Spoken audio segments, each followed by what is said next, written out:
Well, here we are again, folks. This is Brother Peter with tidbits from the Word. Tell me this.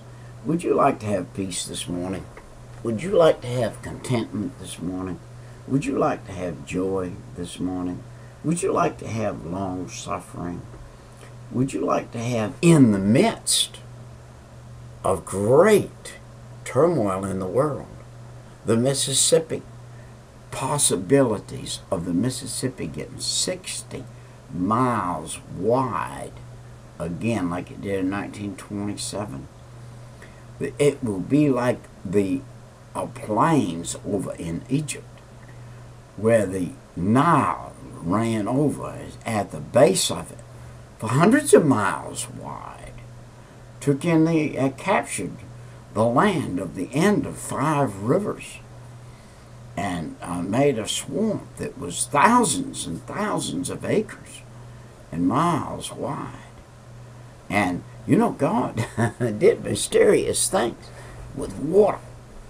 He did when Sisera and his guys was all down there in the valley in their chariots, and they were coming against Israel, and Israel had absolutely positively no chance to even have any kind of victory against them.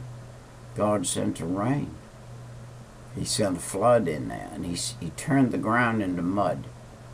The horses couldn't move. The chariots couldn't move. The people couldn't move. A great army, they got frightened. And as they got frightened, they got seriously disoriented and left their horses and chariots and ran for their life, because they knew they were in a predicament to where they couldn't fight, they couldn't move, and they had depended upon their chariots. Have you got something in your life you depend on? Have you got something specifically other than God that you depend on for your living, for your peace? Do you have a job you depend on, but not God? If God gave you that job, God's the one you need to depend in, not the job. And if God continues you in that job, that's fine. Then the gift is from God. Then you can have peace going down there and going to work and whatever and coming home. But the gift is from God, not the job. Not that payday on Friday. You say, well, man, Peter, I have got to have the payday. If I don't have it, I'm going to lose everything I got. No, not necessarily. And if you did lose everything you got, you will lose it for a reason. Just like Joseph was sold into the jailhouse for a reason. Joseph was lied about, told about, sent off in the jail. But you want to know something? Joseph was never anywhere, no more than Paul the Apostle was, that he wasn't at peace. He was at peace in Potiphar's house until the lady of the house started hammering on him.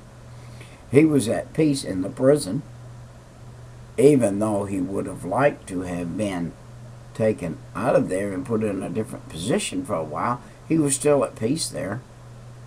He told the baker, remember, but God allowed him to stay in the prison 3 more years. You know what God had in the prison for Joseph? God had peace. And he gave Joseph peace in the prison.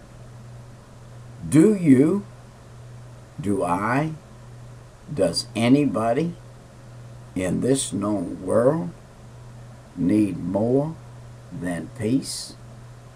Do you need more than peace? No. Peace, long-suffering, gentleness, meekness, kindness. Hey, be good to your neighbor. Be good to your neighbor. I am in the process of remodeling my fence. When I put my fence up, I debated some 13 years ago whether to put the beautified side to my neighbor or to make my neighbor face the back side of my fence. Well, over a period of years, this thing has bothered me. And it's bothered me greatly that my neighbors see the backside of my fence and not the front. And I thought in my mind, if Jesus said to esteem your neighbor better than yourself, and you're going to put a fence up that's one-sided, beautified, and the other side not, are you going to put the beautiful side to you, or are you going to put the beautiful side to your neighbor? There is an answer to the dilemma, and that would be to make both sides beautiful. And that's what I'm fixing to do in the next week or two. I'm fixed to make the back side of the fence as pretty, if not prettier, than the front side. Whether I have a neighbor on one end, there's nobody in the house, but I'm going to fix it so when I do get a neighbor, he'll have a beautiful fence. And the neighbor behind me will have a beautiful fence, not the ugly backside of the neighbor's fence.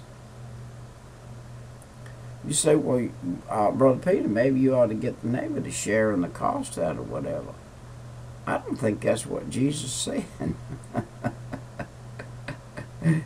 I think when Jesus said to do a little sacrifice, he meant do a little sacrifice. He didn't mean to get somebody to share in it with you. So, we're going to have to do what's right. We're going to make our fence look as good on both sides as it does on the other side. On the back side as it does on the front, for our neighbor's sake. Do you know, a couple times in my life I've had the occasion to pull up in the yard and see the backside of a neighbor's fence and see how ugly it looked to the man it was facing. And my fence has that appearance too. Even though I attempted to make it look nice, it doesn't look that good. So we're going to make it right. All right. Back to the book, the Bible. Genesis 44 through 47, 48 this morning. Joseph sent to Egypt by God so that he could save the Israelite children, the whole of them, and the family. The man named Jacob was Joseph's daddy. He was the daddy of 12 boys. Those 12 sons were called patriots, and they were the sons that God had planned on using. By the way, those 12 will be at the table with the 12 apostles when it comes time to go to heaven. There'll be 24 elders sitting at the table, 12 of them from this tribes, and 12 of them from the apostles. And there'll be 24 at the table. Now, out of these, there were some that prospered physically very greatly, and some that didn't. But I want to point out something to you. The tribe of Judah was the tribe God chose for the Messiah to come from.